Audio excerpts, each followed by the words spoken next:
அஸ்ஸலாமு அலைக்கும் வரஹ்மத்துல்லாஹி வபரகாத்துஹு. அல்லாஹுவின் பேருதவியும் உபகாரமும் நம் அனைவரின் மீதும் நிலவட்டுமாக. நேற்றைய தினம் சில சகோதரர்கள் ஒரு கேள்வியை கேட்டிருந்தீங்க.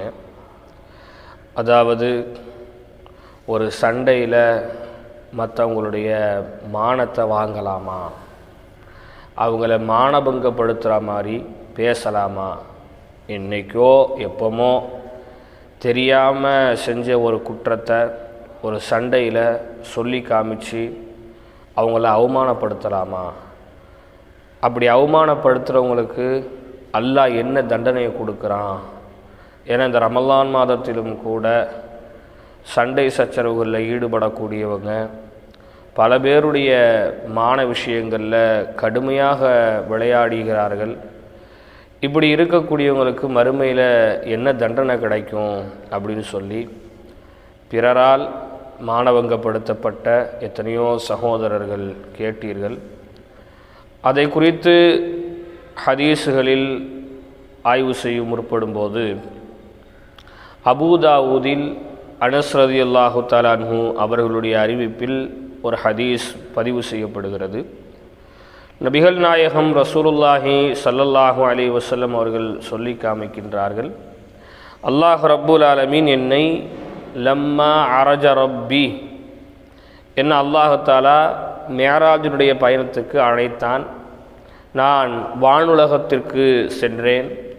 வானுலகத்திற்கு செல்லும்போது எண்ணிலடங்காத அதிசய காட்சிகளையும் அற்புதமான காட்சிகளையும் பல்வேறு விதமான விகாரமான பகிரங்கமான பயம்புறுத்தும் காட்சிகளையும் நான் பார்த்தேன். அப்படி வானுலகத்திற்கு நான் செல்லும்போது மரர்து பி கௌமின், ஒரு கூட்டத்தாரை நான் கடந்து சென்றேன். லஹும் அலுஃபாருஹும் மின் நுஷாசின், அவங்களுக்கு ஈயத்தில் ஆன நகங்களை அல்லாஹ் கொடுத்திருந்தான். அவர்களுடைய நகங்கள் எதில் இருந்துச்சு? ஈயத்தினால் ஆக்கப்பட்ட நகம். ரொம்ப பெரிதாக அகோரமான ஒரு நகம் அந்த மனிதர்களுக்கு கொடுக்கப்பட்டிருந்தது. எந்த அளவிற்கு என்றால், ஹதீஸுடைய விரிவுரையாளர்கள் எழுதுவார்கள், அந்த நகத்தை வைத்து மண்ணில் தரையில் தோண்டினால் மண்ணை அள்ளி போடலாம், தரையை குழி கூட தோண்டி விடலாம். அந்த அளவிற்கு ரொம்ப கூர்மையான நீளமான நகங்கள் கொடுக்கப்பட்டிருந்தது. அந்த நகம் கொடுக்கப்பட்டிருந்தவர்கள் யஹ்மிஷூன உஜூஹஹும் வ சுதூரஹும், அந்த கடுமையான கூர்மையான நகத்தை கொண்டு அவர்கள் முகங்களை கிழித்து கொண்டார்கள், நெஞ்சுகளை கிழித்து கொண்டார்கள், அவர்களுக்கு இரத்தம் வடிந்து கொண்டே இருந்தது. இப்படி இருக்கக்கூடிய ஒரு கேவலமான மனித கூட்டத்தாரை பார்த்து நான் ஜிப்ரீல் அலைஹிஸ்ஸலாம்கிட்ட கேட்டேன், யா ஜிப்ராயில் மன்ஹும், இந்த கூட்டத்தார்கள்லாம் யாரு? மன்ஹா உலாயி, இவர்கள்லாம் யாரு அப்படின்னு நான் என்ன செஞ்சேன், கேட்டேன். அதுக்கு ஜிப்ரீல் அலைஹிஸ்ஸலாத்து வஸ்ஸலாம் பதில் சொன்னார்கள், யா ரசூலல்லாஹ், ஹா உலா இல்லதீன யஅகுலூன லுஹூமன் நாஸ், இவங்கெல்லாம் யார் தெரியுமா? இந்த மறு உலகத்தில் இப்படி அவங்களுடைய சதைகளை அவர்களே கிழித்து கொள்கின்றார்களே, அவங்களுடைய நெஞ்சுகளை அவர்களே கிழித்து கொள்கின்றார்களே, இப்படி வேதனைப்படுத்தப்படக்கூடிய இவர்கள் யார் தெரியுமா?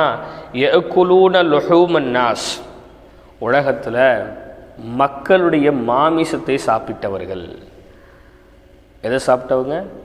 மக்களுடைய மாமிசத்தை, மனித மாமிசத்தை சாப்பிட்டவர்கள். மனித மாமிசத்தை சாப்பிடுவதென்றால் என்ன? ஜிப்ரீல் அலைஹிஸ்ஸலாம் அடுத்த வரியிலே சொல்லி காமித்தார்கள், யகஊன ஃபீ அஅராதிஹிம், மனிதர்களுடைய மான விஷயத்தில் விளையாண்டவர்கள், மனிதர்களை அவமானப்படுத்தியவர்கள், என்றைக்கோ எப்பொழுதோ செய்த தவறுக்காக என்னைக்கோ நடக்கக்கூடிய ஒரு சண்டையில் கேவலப்படுத்தி அவமானப்படுத்திய மனிதர்களுக்குத்தான் இந்த தண்டனை வழங்கப்படுகிறது என்று வானவர் தலைவர் ஜிப்ரீல் அலைஹிஸ்ஸலாம் அவர்கள் சொல்லி காமிக்கின்றார்கள். என்றால் இன்றைக்கி மக்களுடைய மான விஷயங்களில் நம்ம எந்த அளவிற்கு கவனக்குறைவாக இருக்கிறோம். அது மட்டும் இல்லை, ரசூலுல்லாஹ் ஹஜ்ஜத்துல் விதால சொன்னாங்க, அருமை தோழர்களே, இந்த ஹஜ்ஜினுடைய இடம், இந்த காபத்துல்லாஹ், நீங்கள் செய்த தவாஃப், இவை அனைத்தும் எப்படி கண்ணியமானதாக, மகத்துவமானதாக, மதிக்கத்தக்கதாக இருக்கிறதோ, இதை விடவும், ரசூலின் வார்த்தையை கவனிக்கணும், இதை விடவும் ஒரு முஸ்லீமின் மானம், மரியாதை, கண்ணியம் மதிக்கத்தக்கது. எந்த ஒரு முஸ்லீமையும் நீங்கள் அவமானப்படுத்தக்கூடாது. யாரையும் எந்த நேரத்திலும் சாடி பேசக்கூடாது. யாரையும் எந்த நேரத்திலையும் இழிவுபடுத்தி நீங்கள் பேசக்கூடாது என்று அல்லாஹ்வின் தூதர் ஹஜ்ஜத்துல் விதால சொன்னாங்க. அதே மாதிரி ஆயிஷா நாயகி அறிவிக்கக்கூடிய ஒரு ஹதீஸ் புகாரியில் இருக்குது. ரசூல்லா காபத்துல்லாவை பார்த்துட்டு அப்படி சந்தோஷத்தில் மெய் மறந்துட்டு சொன்னாங்க, காபத்துல்லாவே, அல்லாஹ் உன்னை எவ்வளோ அழகாக அற்புதமாக உன்னை வைத்திருக்கின்றான். நீ எத்தகைய மகத்துவத்திற்குரியது. உனது கண்ணியம்தான் என்ன, ஆனால் உனது கண்ணியத்தை விட மேன்மையானது ஒரு மூமீனின் மானம் அல்லவா என்று அல்லாஹ்வின் தூதர் சொன்னாங்க. யாரையும் கேவலப்படுத்தணுங்கிற அவசியம் நமக்கு இல்லை. நம்ம யாரையும் அவமானப்படுத்தணுங்கிற அவசியம் இல்லை. அல்லாஹ் ரப்பல் ஆலமீன் நாயகம் ஸல்லல்லாஹு அலைஹி வஸல்லம் சொன்னாங்க, மன் சத்தரல் முஃமின, யார் ஒரு மூமீனுடைய குறையை மறக்கின்றார்களோ, சத்தரல்லாஹு யுபஹு யௌமல் கியாமா, அவருடைய குறையை நாளைக்கு மறுமையில் அல்லாஹ் மறப்பான்.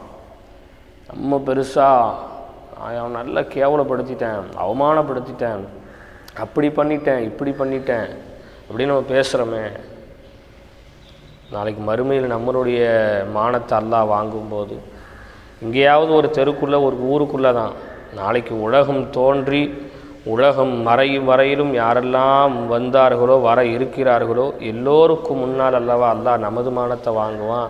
இப்போ யாரையும் கேவலப்படுத்தாதீங்க.